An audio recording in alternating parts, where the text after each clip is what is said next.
Assalamualaikum warahmatullahi wabarakatuh. Welcome back my channel Delta Catfish. Oke, pada pertemuan kali ini kita akan membahas tentang faktor-faktor kekurangan pada media kolam tanah. Jadi langsung saja, buat yang belum bergabung silahkan bantu subscribe. Apabila suka terhadap videonya, like dan share agar video ini bermanfaat untuk orang lain. Oke, langsung saja. Faktor apa saja yang mempengaruhi atau kekurangan pada media kolam tanah? Jadi kekurangan pada media kolam tanah itu terdapat dua faktor ya, atau dibagi dua faktor. Yang pertama yakni faktor internal, dan yang kedua adalah faktor eksternal. Jadi apa sajakah faktor internal dan faktor eksternalnya? Tolong jangan di skip supaya tidak gagal paham. Jadi kalau faktor internal itu ada poin-poin. Yang pertama, durasi ya. Jadi kalau menggunakan media kolam tanah itu durasinya cukup ekstra ya. Maksud durasi di sini itu bukan durasi masa penggemukan atau masa pemeliharaan ikannya ya, tapi durasi per siklus dalam memelihara ikan. Contohnya, durasi ekstra itu ketika ikan misalnya kena penyakit, terus penggradingan sampai ke pemaninan. Nah, durasi di sini waktunya lebih panjang ketika kita menggunakan media kolam tanah ya, dibandingkan dengan misalnya media kolam terpal dan kolam beton. Nah, pada penggunaan media kolam tanah ini cenderung waktunya lebih lama ya. Jadi bisa dibilang agak ribet. Salah-salah ikan bisa stres atau bahkan mati ya. Itu yang pertama. Yang kedua itu adalah seperti yang tadi disinggung ya, penanganan ikan repot. Terus abrasi. Jadi kolam tanah itu dimana pematangnya yang tidak menggunakan tidak menggunakan pagar atau dinding, itu biasanya sering abrasi atau longsor. Nah, ini sering terjadi pada kolam tanah yang jenis tanahnya itu kayak tanah agrosol, latosol, atau tanah-tanah yang gambut. Itu rawan banget abrasi ya, gampang terkikis karena gelombang atau istilahnya itu ikan konsumsi itu frekuensi getarannya lebih tinggi, jadi sehingga menyebabkan dapat merusak struktur dinding kolam. Yang ketiga itu terdapat binatang pengganggu. Jadi ada dua binatang pengganggu ya. Yang pertama binatang pengganggu itu kepiting, terus belut. Kepiting dan belut itu meski keduanya bukan predator ikan lele, keberadaan kepiting sama belut itu mengganggu kegiatan budidaya pada media kolam tanah ya, karena adanya itu lubang-lubang kepiting sama belut. Biasanya ikan suka masuk di dalam lubang-lubang tersebut, cuman nggak bisa keluar. Artinya ya dia kejepit. Nah, ini sering terjadi ya, cuman ini nggak terlalu banyak gitu sering kejadian kayak gini. Artinya ikan yang nggak terlalu habis lah, persentasenya sedikit. Cuman ya tetap aja ini istilahnya tuh kerugian. Karena kalau kita pelihara ikannya itu skala kecil, misalnya 1000, hilang 50 ekor kan udah ketahuan gitu.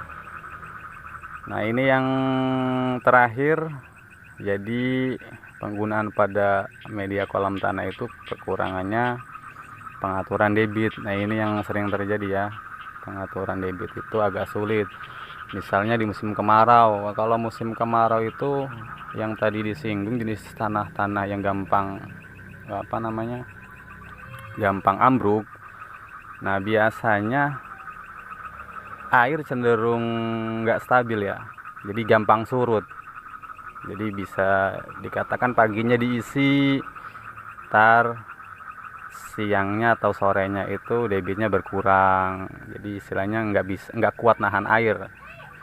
Nah terus kalau musim penghujan kayak gini, kalau jenis-jenis tanah liat itu kan biasanya cenderung over karena nggak ada penyerapan ya, apalagi dataran rendah. Jadi kayak kolam saya ini termasuk dataran rendah, jenis tanahnya tanah liat. Di bagian bawah itu, di kedalaman 1 meter itu konturnya tanah padas. Nah jadi jenis-jenis tanah yang seperti ini sesuai letak geografisnya umumnya di dataran rendah. Jadi kerugiannya itu nanti kalau volume air atau debit air tinggi, hujan tinggi, itu kan air dari mana-mana, dari atas, jadi numplak sebuah keempang, terus ya itu jadi limpas airnya.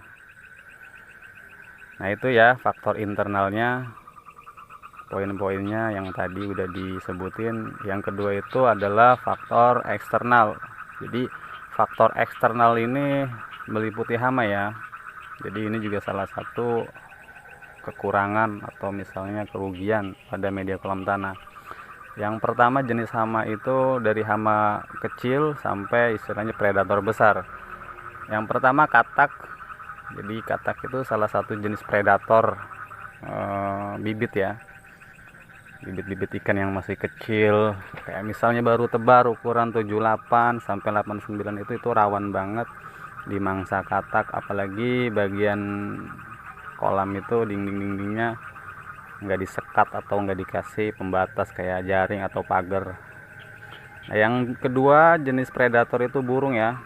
Jadi burung yang sering warnanya biru atau kelelawar. Kelelawar sebenarnya bukan predator, cuman biasanya sering kalau dia itu ke air kalau malam tuh ya, kadang ada aja ikan itu yang luka gitu karena kecakar. Cuman di sini khusus predatornya yaitu ya burung ya, katak, burung. Jadi itu predator ikan kecil ya. Nah ada predator yang menengah. Predator menengahnya itu biawak sama ular ya. Biawak sama ular itu levelnya di atas katak sama burung. Karena apa? Karena mengingat kejadian di lapangan itu adanya biawak sama ular itu bisa apa istilahnya,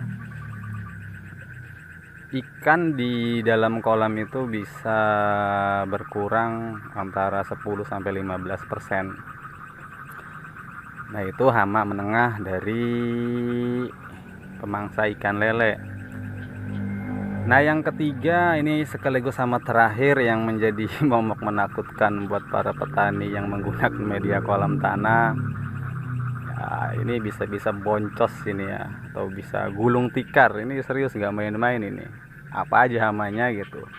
Yang terakhir itu puncak predator tertinggi pada ikan lele yang khususnya media kolam tanah, yaitu sero atau anjing air ya. Ada yang nyebutnya itu lingsang.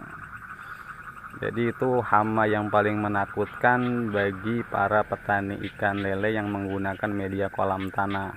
Karena apa?